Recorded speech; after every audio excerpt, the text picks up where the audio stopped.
Days on the road blur together, but I'll never forget one night in the back of her tour bus. She was scribbling lyrics, humming melodies, and asking me to sing them back. Not like that, she'd laugh, try it softer. Then, no, sharper this time. Every note mattered to her. She was patient, warm, always smiling, and always chasing that perfect sound. To us, she wasn't just a singer, she was the heartbeat of the late 1970s. The woman with the long flowing hair, a voice like velvet, and eyes that could cut straight through you. With Don't It Make My Brown Eyes Blue, Crystal Gayle didn't just score a #1 hit. She defined an era. She was untouchable, ethereal. But today, at 74, the glow is gone. No one has seen her in years. Her website stopped updating. Social media accounts fell silent. Family and friends? They refused to speak about her. At the Grand Ole Opry, whispers circulate that her name has been quietly blacklisted, as if someone wants her erased. So, what happened to Crystal Gayle? Was it illness? A personal retreat? Or is there something darker, something buried deep that explains why her story has been sealed away? Because there's a detail, buried in a medical record that never saw the light of day, that suggests her disappearance isn't as simple as people think. And once you know it, you'll understand why the silence around her has lasted this long. Crystal Gayle, born Brenda Gayle Webb in Paintsville, Kentucky, was never meant to be the star. She was Loretta Lynn's baby sister, separated by nearly 2 decades. While Loretta was fighting her way into Nashville's spotlight, Crystal was still a little girl singing hymns at church and harmonizing at the family kitchen sink. But fate had its own plan. By her 20s, she had reinvented herself. New name. New image. That legendary hair brushing the floor. A sound that was silk against steel. Not honky-tonk, not exactly pop, but something in between. It confused traditionalists but seduced the masses. Her breakout single didn't just sell, it rewrote the rules of Nashville. Suddenly, here was a star who wasn't afraid of glamour, who carried mystery like a second skin. But beneath the sheen, something never fit. Crystal avoided interviews. And when she did speak, her words sounded rehearsed. She skipped award after-parties. She turned down red carpets. She canceled tours with vague explanations. Once, in the mid-80s, she vanished for nearly 2 weeks, returning with no memory of where she'd gone. Rumors flew, anxiety, exhaustion, medical issues, even contract disputes, but she never clarified. She just kept smiling, kept singing, and then quietly slipped further into the background. By the late 2000s, her performances were rare. By 2015, sightings had almost stopped. In 2020, she canceled a veterans charity concert, citing health reasons. But insiders claimed she was never admitted to any hospital. She simply disappeared. Since then, nothing. Not the press. Not her fans, not even her family have been able to reach her. One bandmate from her early days tried driving to her house outside Nashville. The property was hidden behind trees and a chained gate. He left flowers, hoping she'd see. But days passed, then weeks. The mailbox filled with letters. Deliveries piled up, untouched.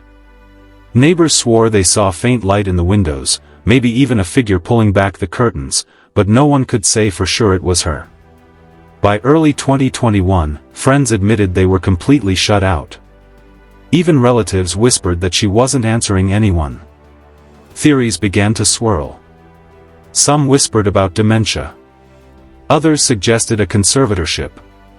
A few thought she was hiding from someone, or something.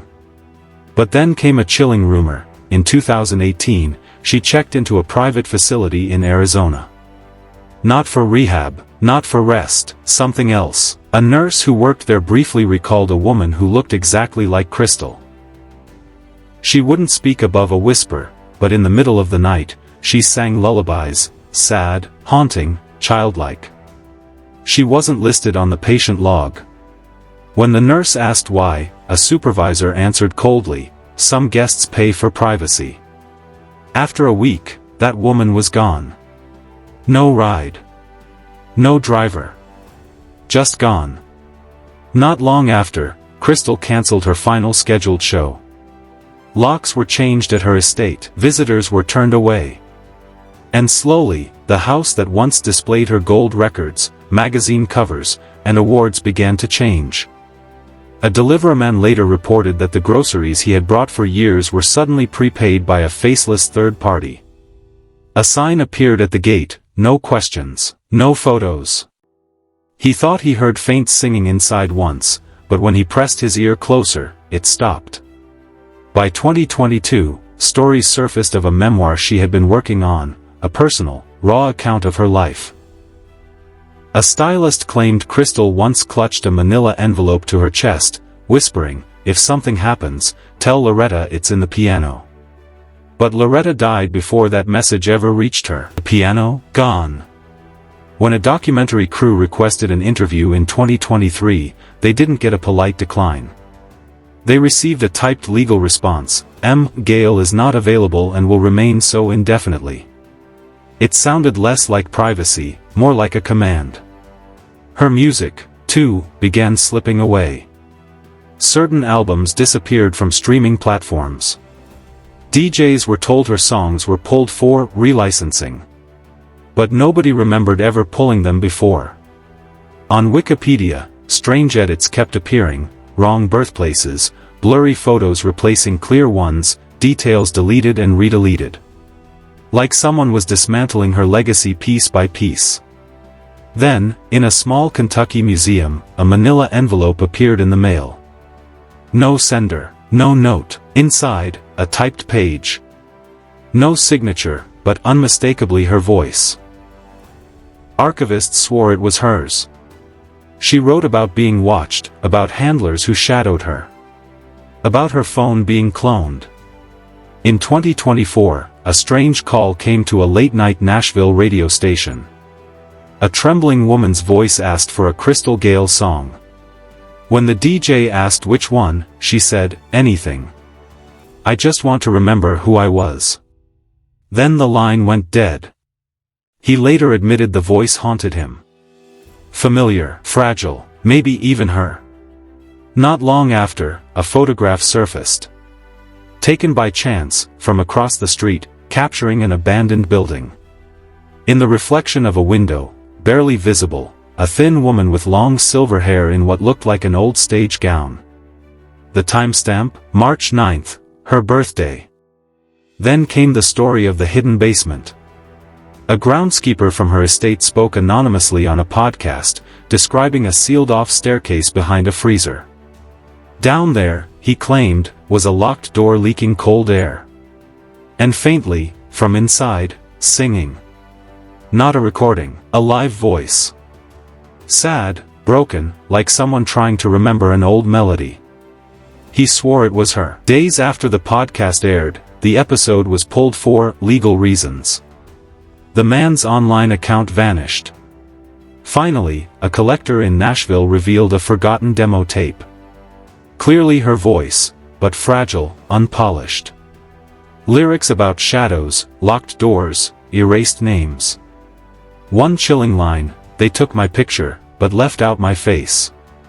At the end, a whisper, "I didn't disappear. I was erased." Followed by a faint date, July 9th, her birthday. That day just passed. No statement, no tribute. But at the gate of her old house, someone left white roses and a note, "The truth will outlive the silence." So where is Crystal Gayle? We may never know. But the pieces suggest this: she saw something. She feared something, and she tried, through whispers, letters, and songs, to warn us before it was too late. Because legends don't vanish, they echo. And Crystal Gayle's echo has only just begun.